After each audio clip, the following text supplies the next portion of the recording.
বললাম যে তাড়াতাড়ি করে আমাকে নিয়ে এসে দাও।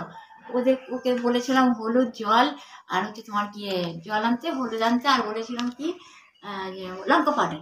ও শালা জিরে জিরে করছে। জিরেটা কখন ঢালে বলো দেখি? জিরেটা কখন ঢালে? যদি আগে না হলুদ আর লঙ্কা পাউডার ঢালে তো জিরেটা কখন ঢালবে? শুধু জিরে ঢেলে বানাবে? খায় শুধু জিরে ঢেলে? আমি জানি না, কোনোদিন বানাইনি তো। আমি যা দেখেছি যেরকম করে বানায় আমি সেরকম বলেছি, বুঝছো? আগে কি জিরে ঢালে?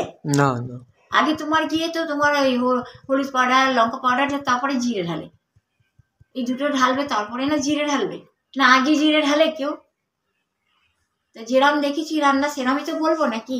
যেরম শিখেছি ছোটবেলা দিয়ে। অবশ্যই, নতুন করে তো আর কিছু করতে পারছি না। তাহলে কি করে সম্ভব? জিরে তো মানুষ আগে ঢালে না।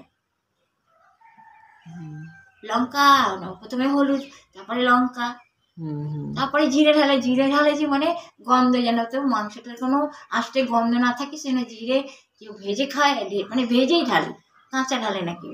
আবার কেউ হয়তো ওই পাউডার পাওয়া যায় সেটা ঢালে। হ্যাঁ, জিরে পাউডার। এবারে জিরে জিরে করছে, আমি বলছি সারা জিরে কি করবে তাহলে? জিরে ঢালা, জিরে এখন অনেক দিন মানে খাওয়া অভ্যাস নেই জিরে খাওয়া, বুঝলে তো? জিরে তো সুগন্ধ আনে না, অনেকে তেজপাতা ঢালে, জিরে ঢালে, তারপরে এলাচি ঢালে, কত কি ঢালে। আর আমাকে না এমন অভ্যাস করেছে শুধুমাত্র ওই তোমার লঙ্কা পাউডার আর হলুদ পাউডার। যদি আদা না থাকে, যদি পেঁয়াজ থাকে পেঁয়াজ ঢাললাম, যদি শুকনো লঙ্কা না থাকে কাঁচা লঙ্কা ঢাললাম। কিন্তু হলুদটা তো খুব দরকার বলে, তবু তো খাওয়া যায়।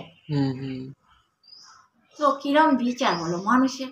যখন এনেছিল তো বোঝা উচিত যে ওর সঙ্গে মাংস এনেছিল তো ওর সঙ্গে হলুদ পাউডার আর লঙ্কা পাউডার আনা দরকার। এবার হলুদ পাউডার লঙ্কা পাউডার না এনে শুধু জিরে আনবে তো কি ঢালা যায়? জিরেও আনিনি, হলুদ লঙ্কা সব আনিনি। তার মানে কুত্তা খায়, কুত্তি খায় না? ওই কুত্তারা যত দুনিয়ার কুত্তারা খায়, ওই সেই খাবার বানা সেদ্ধ করে। মানুষ কি পারে বলো?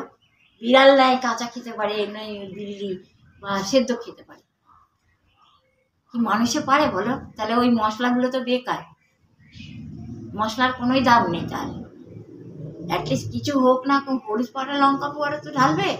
তারপরে যার যেরকম সামর্থ্য, এখন অনেকে আছে কত কিছু ঢেলে ঢেলে গন্ধ শেষ করে, যাতে গন্ধ না থাকে ওর মধ্যে, ওই আঁচটে গন্ধ না থাকে। অনেক মুরগির গায়ে অনেক গন্ধ, সে গন্ধ মারার জন্যে নাকি আঁচটে গন্ধ থাকে না মাংসের মধ্যে। সে তুমি যে মাংসই বলো না কেন, ওই আঁচটে গন্ধ এলো শেষ হয়, তার জন্য বিভিন্ন রকমের মশলা ঢালে। কেউ জাফরি ঢালে। ওই দিন শোনা আমাদের বিরিয়ানিতে ঢেলেছিল জাফরি। আমি তো সব মশলা খাই না, জানি না।